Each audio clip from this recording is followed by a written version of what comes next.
అయితే ఇది ఒక అరుదైన కేసు అని డాక్టర్లు వెల్లడించారు. ఇది సుమారు 5 లక్షల మంది ఆడపిల్లల్లో ఒకరికి మాత్రమే వస్తుందని తెలిపారు.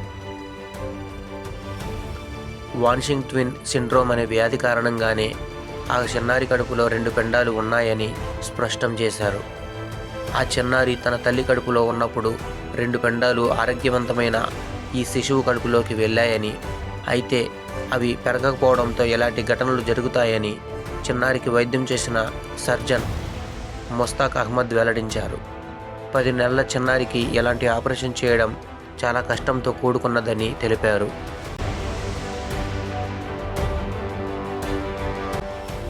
2 గంటల పాటు తమ డాక్టర్ల టీం శ్రమించి చిన్నారికి ఆపరేషన్ను సక్సెస్ చేసినట్లు వివరించారు. ప్రస్తుతం ఆ చిన్నారి పరిస్థితి ఆరోగ్యంగానే ఉందని చెప్పారు. దాంతో చిన్నారి తల్లిదండ్రులు కాస్త ఊపిరి